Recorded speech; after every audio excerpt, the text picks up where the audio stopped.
dalam perjalanan bisnis saya itu titik saya paling miskin. Oh gitu. Jadi sampai saya kalau duduk samping pengemis, saya merasa lebih miskin daripada dia. Karena pengemis itu nggak punya uang, saya punya utang, gitu kan.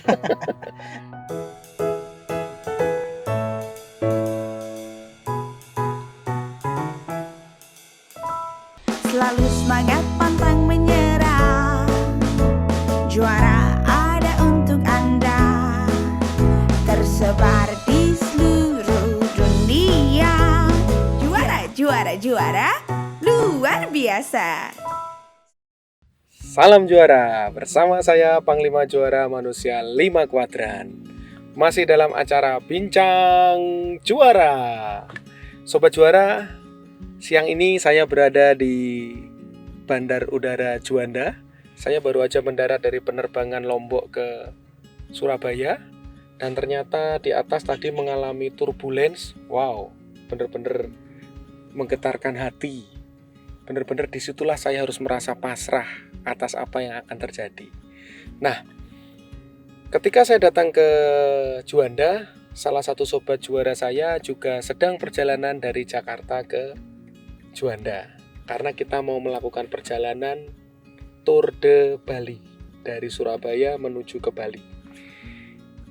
Saya hampir 3 hari berada di Lombok untuk seminar persiapan pensiun pejabat-pejabat BRI.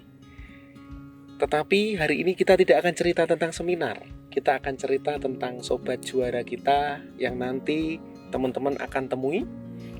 Namanya Edward. Dia sering dipanggil Koh. Tapi biar nanti kalau teman-teman ketemu bisa ingat langsung. Ini Sita lagi sedang menjemput ini. Nah, itu teman-teman. Barusan kayaknya dia juga mendarat di Terminal 2 Bandar Udara Surabaya.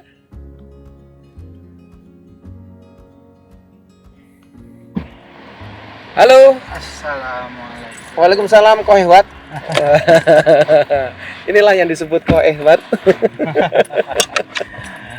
Biasa kalau kemana-mana pakainya jas hitam, semuanya serba gelap gitu kan, tetapi dia bukan penyihir. Sobat juara, Om Edward ini adalah CEO dari PT 2, yaitu salah satu lini juara yang bergerak di bidang penyediaan fresh bahan baku seperti cabai, terus kemudian sayur-sayuran, apalagi Om, dan bahan baku fresh lainnya. Nah, nanti kita akan gali cerita tentang Om Edward ini seperti apa. Kenapa Om kok suka dipanggil Koh itu? Jadi pada dasarnya Koh itu gara-garanya masalah nama. Karena nama saya Edward. Memang nama nggak sinkron sih sama tampang. Cuman beda, kadang-kadang orang awal kita telepon dia panggilnya Koh. Kebetulan saya juga dulu sering supply bahan material konstruksi dan lain-lain. Itu biasanya kayak di Glodok, LTC. Nah, mereka biasanya panggilnya Koh gitu. Cuman kadang-kadang suka kaget pas pertama ketemu, loh kok berengosan gitu. Jadi ya banyaklah kejadian seperti itulah. Jadi nama tidak memvisualisasikan fisik. Nah, betul sekali. Boleh cerita Koh Edward? Kok Koh Edward. Biasanya manggilnya Om Koh atau Papa atau Papi atau Abah? Om aja Om. Om ya. Nah, Om Edward boleh cerita masa kecilnya dulu bagaimana sih? Ya alhamdulillah ya, saya masa kecil berada di keluarga yang ya kecukupan lah, kami hidup nyaman. Nah, dan saya sekolah dari kecil, fasilitas ya sudah lumayan. Ya orang tua saya bekerja keras, ibu saya itu aktif-aktif di yayasan. Jadi ya alhamdulillah saya tercukupi lah dari segi keluarga, dari segi orang tua, dari segi perhatian dan lain-lain. Saya dulu kecil sampai SD saya di sekolah Islam, SMP dan seterusnya di pesantren sampai saya kuliah. Nah, kurang lebih begitulah masa kecil saya. Kemudian nggak ada yang Masa terlalu kecilnya di spesial. Jakarta, di Surabaya atau di Mekah? Di Jakarta. Oh, di Lama. Jakarta. Ternyata masa kecilnya di Jakarta juga. Sama kayak Sobat Juara semua yang nonton Bincang Juara ini. Om Edward. Ya. Ceritakan pengalaman Om Edward setelah kuliah. Dulu kuliahnya di mana? Saya dulu kuliah di Trisakti, Oh, Trisakti, jurusannya manajemen. manajemen. Setelah kuliah itu ngapain aja? Kok saya dengar katanya nggak pernah jadi orang gajian. Ya alhamdulillah ya, saya bergaul dengan teman-teman yang punya passion bisnis gitu, termasuk dengan Panglima, termasuk dengan teman-teman juara di sini. Jadi memang saya dari sebelum lulus kuliah, saya tuh sudah mulai buka usaha. Dari mulai dulu ada saya pernah CD lagu gitu kan awal-awalnya. Jadi kita burning lagu ya memang ilegal lah sebenarnya, sampai akhirnya kita datengin polisi dibubarkan. Terus yang kedua mungkin saya pernah bisnis itu distro. Jadi awalnya kita sama teman-teman punya distro. Nah dari distro itu kita akhirnya merambah ke garment, konveksi, terus menambah ke garment.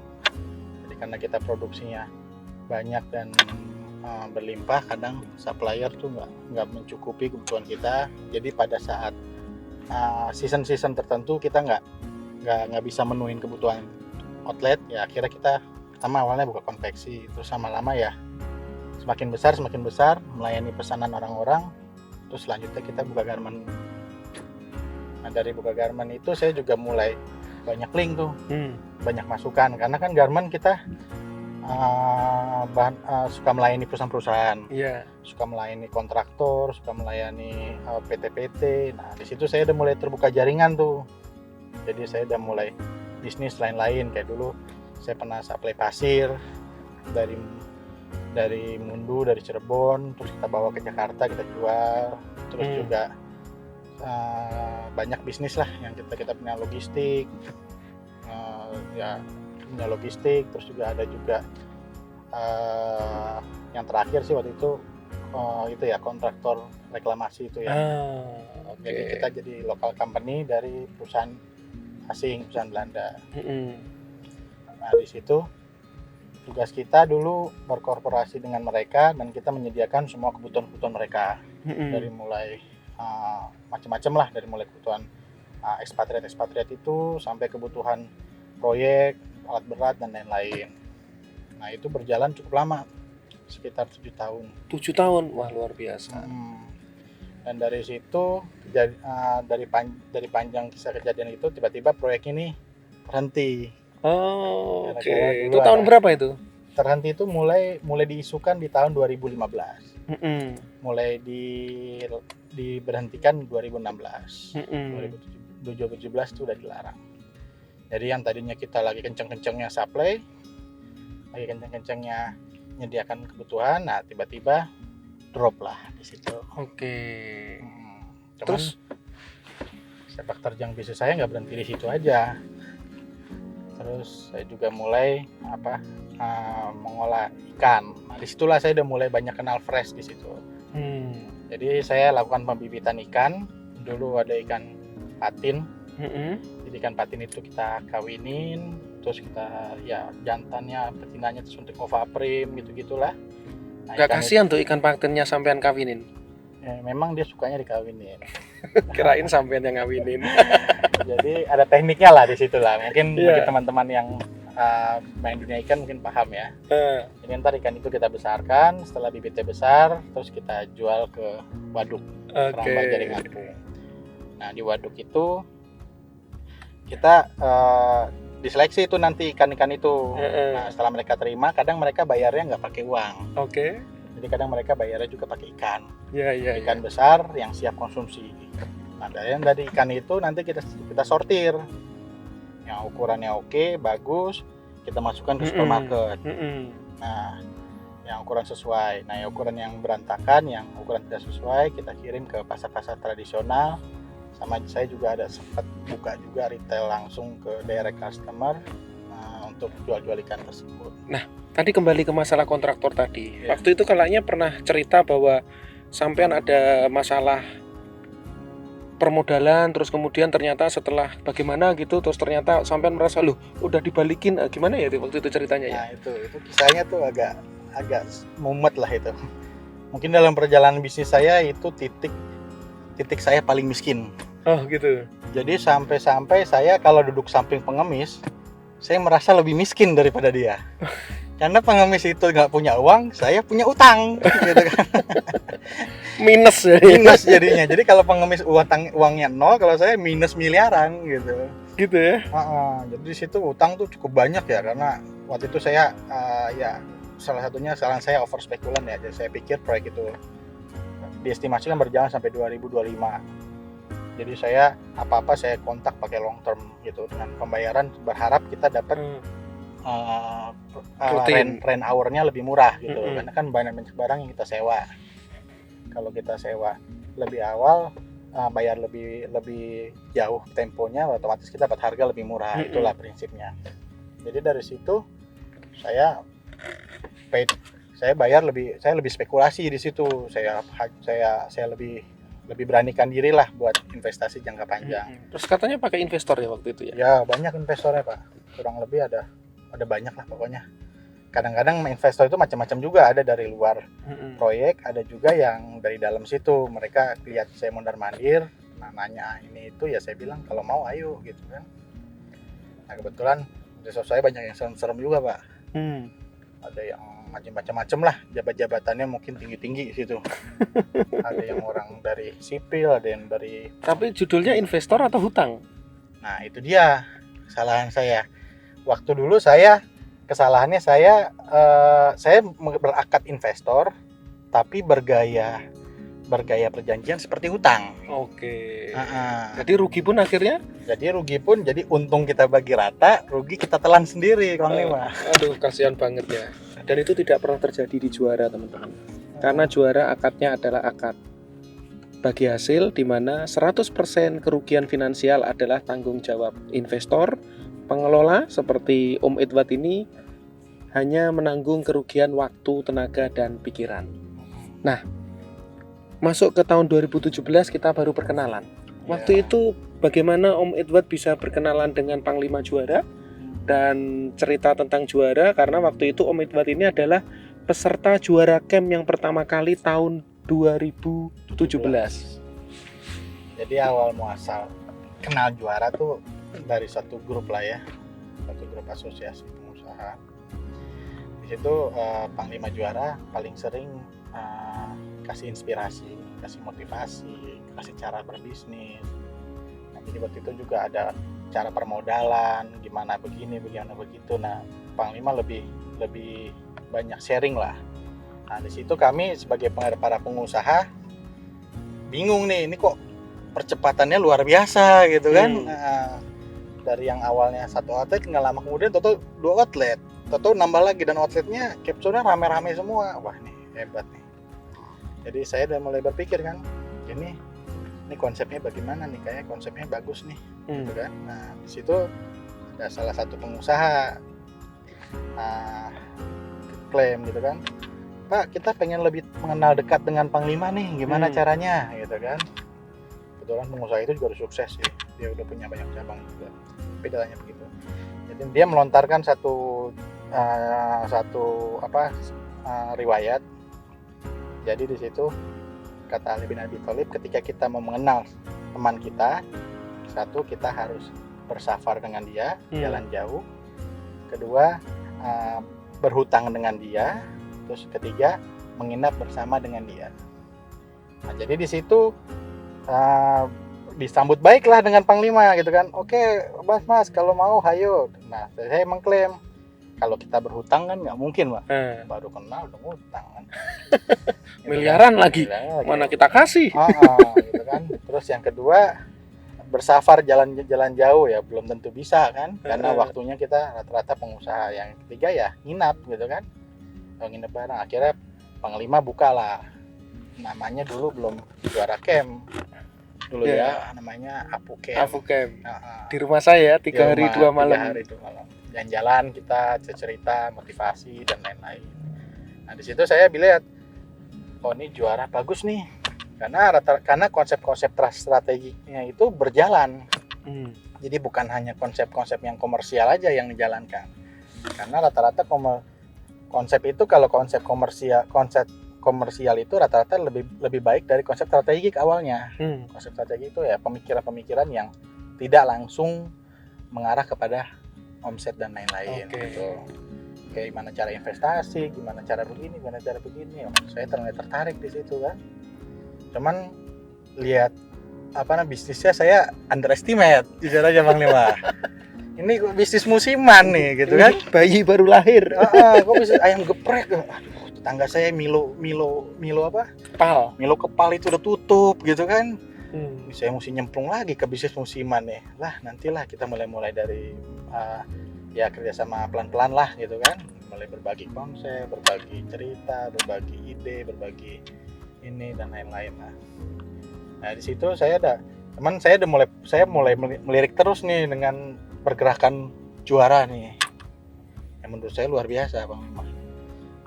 Meleng dikit 10 outlet, meleng dikit 30, meleng dikit ini, wah ini cepet banget ini kan. Sekarang 85 outlet 2 tahun. Iya.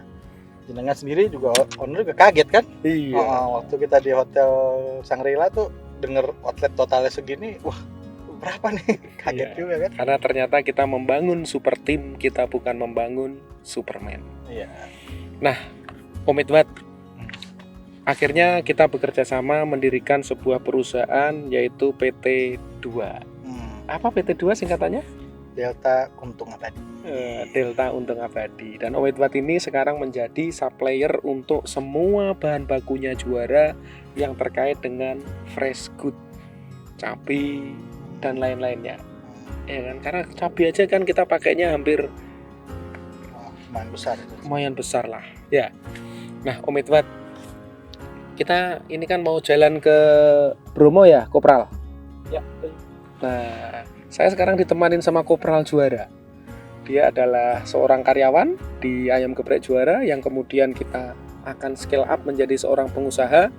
Setiap hari hidupnya bersama saya. Siap, Kopral? Siap. Nah, nanti kapan ketemu nih?